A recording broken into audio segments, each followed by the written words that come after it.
ದೇವಸ್ಥಾನದ ಒಳಗಡೆ ಹೋಗೋ ಎಂಟ್ರಿ ಬಾಗಿಲು ಮಹಾದ್ವಾರ ಇದೆ. ಇಲ್ಲಿಂದ ಅದು ದೇವಸ್ಥಾನ, ದೇವರಿರೋ ಜಾಗ ಅಲ್ಲಿ ಕಾಣಿಸ್ತಾ ಇರೋದು.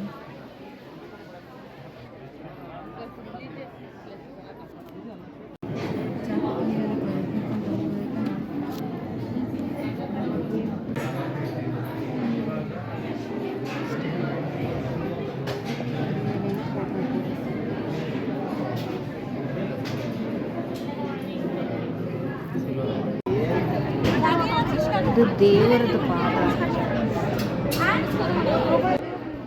ಇದು ಚಾಮುಂಡೇಶ್ವರಿ ಅಮ್ಮನ ಪಾದ.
ಎಲ್ಲರೂ ಎರಡೆರಡು ಅಕೌಂಟ್.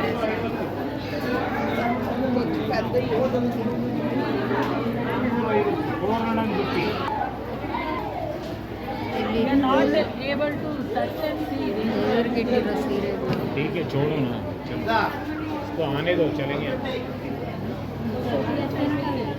ಸೀರೆಗಳು ಸಿಗುತ್ತೆ. ದೇವರುಗಳು ಮಾರಾಟ ಮಾಡ್ತಾರೆ. Calendar 30 rupees.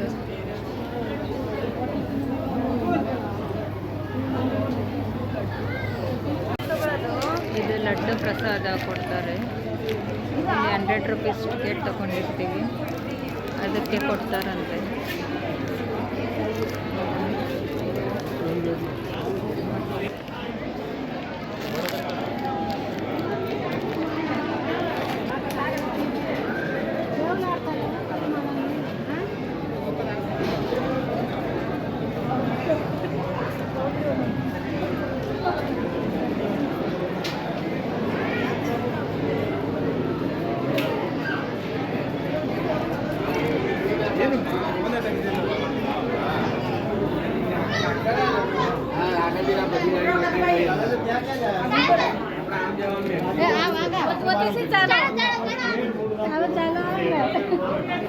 ಲಡ್ಡು ಕೊಡ್ತಾರೆ.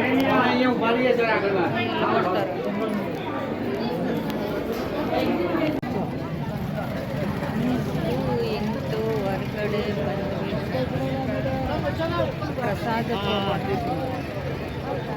ಪ್ರಸಾದಕ್ಕೆ ಹೋಗಿ ಬರೋಣ. ಒಂದು ದಿವಸದ ಪ್ರಸಾದಕ್ಕೆ ನಾವು 15,000 ಕಟ್ಟಿದ್ರೆ ನಮ್ಮ ಹೆಸರಲ್ಲಿ ಒಂದು ದಿವಸದ ದಾಸೋಹ ಕೊಡ್ತಾರಂತೆ. ಆಪೋಸಿಟೇ ಪ್ರಸಾದ ಊಟಕ್ಕೆ ಹೋಗೋ ಜಾಗ. ಊಟದ ಕ್ಯೂ ಫ್ರೆಂಡ್ಸ್. ಇದು ಎಷ್ಟು ಒಂದು ಪಂತಕ್ಕೆ ಬಿಟ್ಟಿದ್ದಾರಂತೆ. ಇದು 2ನೇ ಪಂತಂತೆ. ಇನ್ನು ಹಿಂದ್ಗಡೆ ನೋಡಿ ಎಷ್ಟು ಚೆನ್ನಾಗಿದೆ.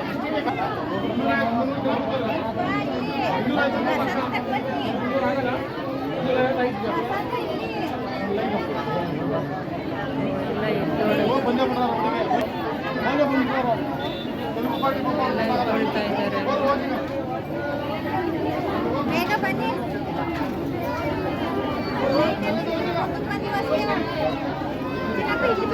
ಈ ಕಡೆ ಹೋಗಿದ್ದಮ್ಮ.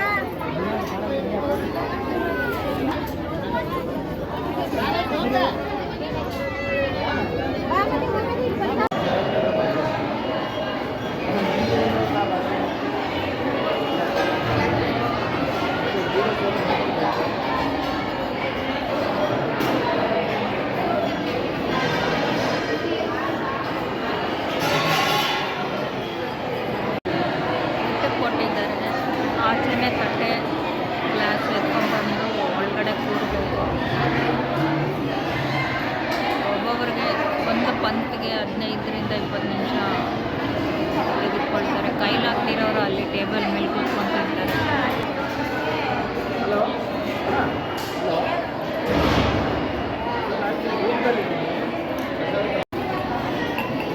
ಇದು ನೀರು.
ಬೆಟ್ಟ ಇಳಿಯೋಣ ಅಂತ ಹೋಗ್ತಾ ಇದ್ದೀನಿ. ಹತ್ತುವಾಗ ಬಸ್ಸಲ್ಲಿ ಬಂದೆ, ಇಳಿಯುವಾಗ ಬೆಟ್ಟ ಇಳಿಯೋ ಅನುಭವ ಚೆನ್ನಾಗಿರುತ್ತೆ ಅಂತ ಇಳಿತಾ ಇದ್ದೀನಿ. ಬಸ್ಸಲ್ಲಿ ಹೋದರೂ ಅದೇ ಟೈಮಿಂಗ್ಸ್. ಇಳಿಯೋದಕ್ಕೂ ಅರ್ಧ ಅವರ್ ಮುಕ್ಕಾಲು ಅವರ್ ಆಗುತ್ತಂತೆ.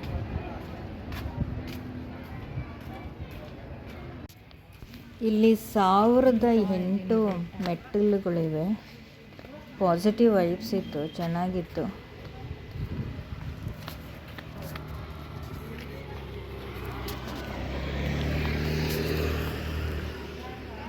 ಜನ ಹೋಗ್ತಾ ಇರ್ತಾರೆ. ಇಲ್ಲಿ ಕೆಳಗಡೆ ಇಳಿತಾ ಒಂದು ನಂದಿ ಸಿಗುತ್ತೆ. ಅದರದ್ದು ಒಂದು ಕತೆ ಇದೆ. ಸಿಮೆಂಟ್ ರೋಡೇ ಅರ್ಧ ಇದೆ, ಮೆಟ್ಲು ಸ್ವಲ್ಪ ಸಿಗುತ್ತೆ.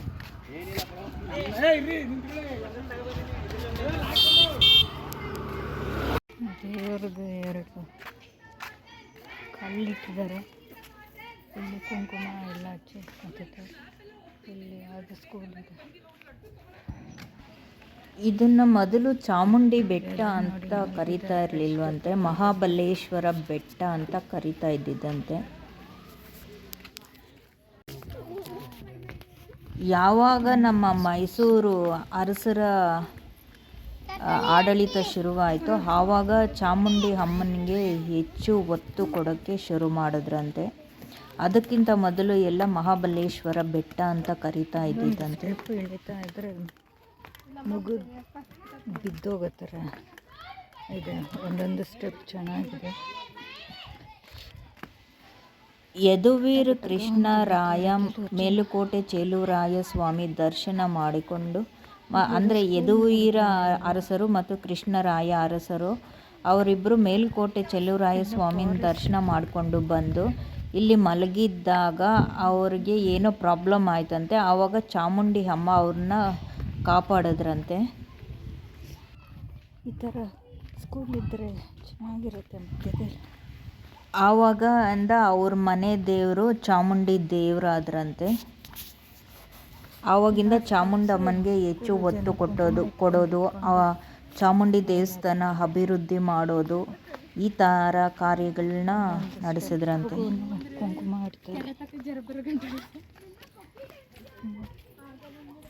ಹಿಂದಿನ ಕಾಲದಲ್ಲಿ ಈ ಸ್ಟೆಪ್ಸು ಇರಲಿಲ್ಲ.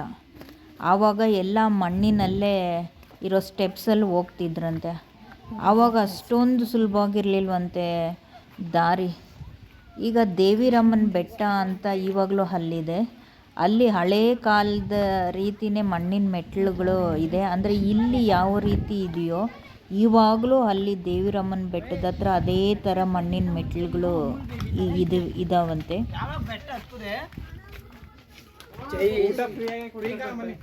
ಇಳಿತಾ ಇದ್ದಾಗ ಆಂಜನೇಯ ಸ್ವಾಮಿ ದೇವಸ್ಥಾನ ಇದು. ಇಲ್ಲ, ಈ ಮೆಟ್ಟಿಲುಗಳನ್ನ ಕಾಶಿ ಮೆಟ್ಟಿಲು ಸೋಪಾನ ಅಂತ ಕರೀತಾರಂತೆ. ಹಂಗಂದ್ರೆ ಏನಂದರೆ ಕಾಶಿಯಲ್ಲಿ ನೀರಿನ ಹೊಳೆ ಇದೆ, ಅದರಲ್ಲಿ ಇಳಿಬೇಕಾದ್ರೆ ಮೆಟ್ಟಿಲುಗಳನ್ನ ಮಾಡಿರ್ತಾರಂತೆ. ಕಾಶಿಯಲ್ಲಿ ಆ ನೀರಿನ ಒಳಗಡೆ ಹೋಗ್ಬೇಕಂದ್ರೆ ಚೆನ್ನಾಗಿರೋ ಮೆಟ್ಟಿಲುಗಳು ಮಾಡಿರ್ತಾರಂತೆ. ಜನರು ಬೀಳಬಾರ್ದು, ಹುಷಾರಾಗಿ ಹೋಗಿ ಬರಬೇಕು ಅಂತ. ಅಲ್ಲಿ ಯಾವ ಥರ ಮೆಟ್ಟಿಲುಗಳು ಮಾಡಿದ್ದಾರೋ ಅದೇ ರೀತಿ ಇಲ್ಲಿ ಮಾಡಿರೋದಂತೆ. ಇಲ್ಲಿ ನಿಂತ್ಕೊಂಡು ನೋಡಿದ್ರೆ ಮೈಸೂರು ವಿವೇ ಕಾಣಿಸ್ತಾ ಇದೆ. ತುಂಬ ಚೆನ್ನಾಗಿತ್ತು.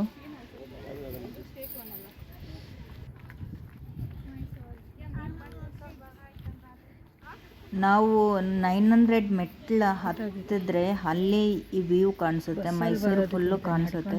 ಹತ್ತಿದ್ರೆ ತುಂಬ ಚೆನ್ನಾಗಿರುತ್ತೆ.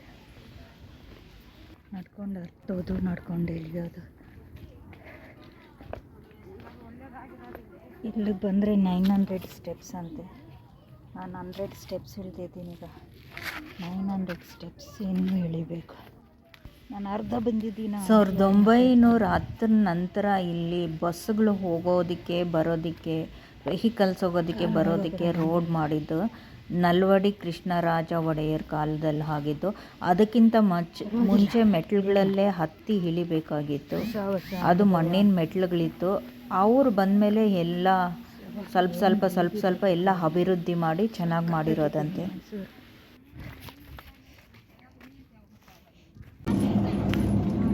ಕಬ್ಬಿನ ಹಾಲೆಲ್ಲ ಸಿಗುತ್ತೆ.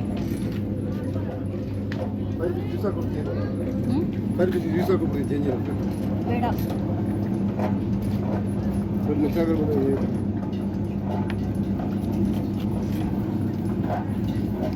ಯಾವಾಗ ದಸರಾ ಹಬ್ಬ ಬಂದು ನಾಡ ಹಬ್ಬ ಆಯಿತು ಆವಾಗ ಚಾಮುಂಡಿ ಬೆಟ್ಟ ತುಂಬ ಇಂಪ್ರೂವ್ ಮಾಡಿದ್ದಂತೆ.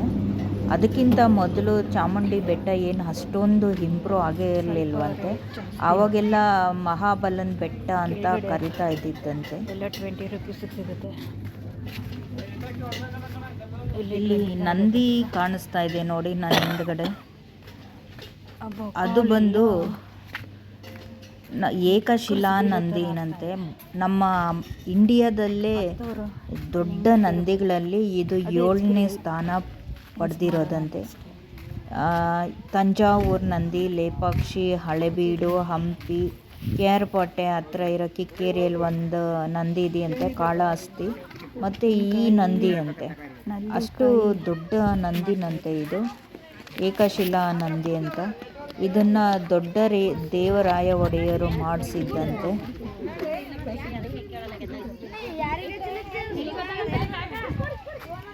ನಮಗೆ ಸುಸ್ತಾದರೆ ರೆಸ್ಟ್ ತಗೊಳ್ಳೋದಕ್ಕೆ ಅಂತ ಈ ಥರ ಎಲ್ಲ ಕಟ್ಟಿದ್ದಾರೆ ನೋಡಿ. ಒಬ್ಬರು ರೆಸ್ಟ್ ತೆಗೆದುಕೊಳ್ತಾ ಇದ್ದಾರೆ.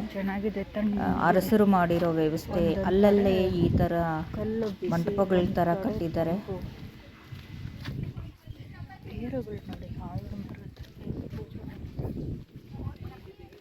ಇಲ್ಲಿಂದ ಇಳಿಬೇಕು, ಅಲ್ಲಿ ನೋಡಿ ಹೆಂಗಿದೆ. ಸ್ವಲ್ಪ ಡಿಫಿಕಲ್ಟ್ ಆಗಿದೆ, ಹುಷಾರಾಗಿ ಎಳಿಬೇಕು.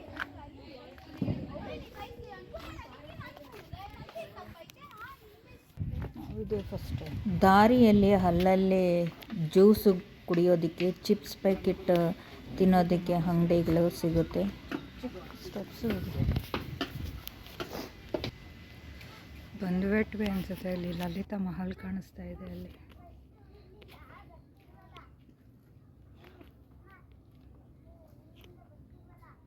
ನೋಡಿ, ಇದು ಲಲಿತಾ ಮಹಲ್ ಕಾಣಿಸ್ತಾ ಇದೆ. ಇನ್ನೊಂದು 300-400 ಇರ್ಬೋದು.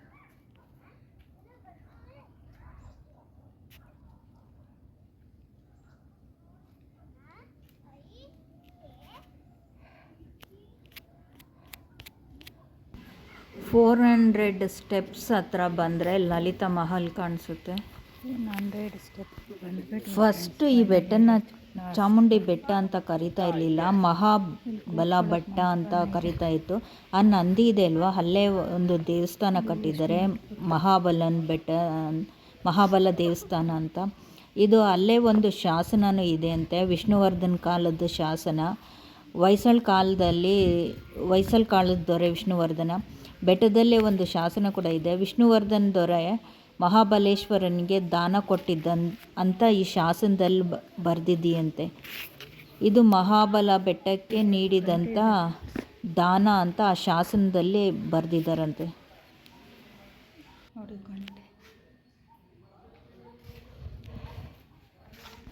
ನಾವು ಕೆಳಗಿಂದ ಹತ್ತುವಾಗ ಇದು ಸ್ಟಾರ್ಟಿಂಗ್ ಪಾಯಿಂಟು. ಇಲ್ಲಿ ಗಣೇಶ ಇದೆ. ಇಲ್ಲಿ ಪೂಜೆ ಮಾಡಿಕೊಂಡು ಮೆಟ್ಲುಗಳನ್ನ ಹತ್ಕೊಂಡು ಹೋಗೋದು. ಪ್ರೇಮ ನೋಡಿ.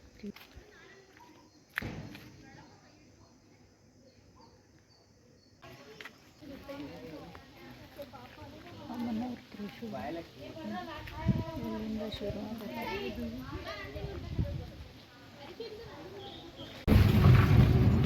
ನಾನು ಫಸ್ಟ್ ಟೈಮ್ ಹೋಗಿರೋದು, ನನಗೆ ಗೊತ್ತಿಲ್ಲ. ಇಲ್ಲಿಂದ ಬಸ್ ಸ್ಟಾಪಿಗೆ ಬರೀ 3 ಕಿಲೋಮೀಟ್ರ್ ಇದೆ. ಅವ್ರು ನನಗೆ ಗೊತ್ತಿಲ್ಲದಿರೋದ್ರಿಂದ ಆಟೋಗೆ 150 ರೂಪಾಯಿ ಕೇಳಿದ್ರು.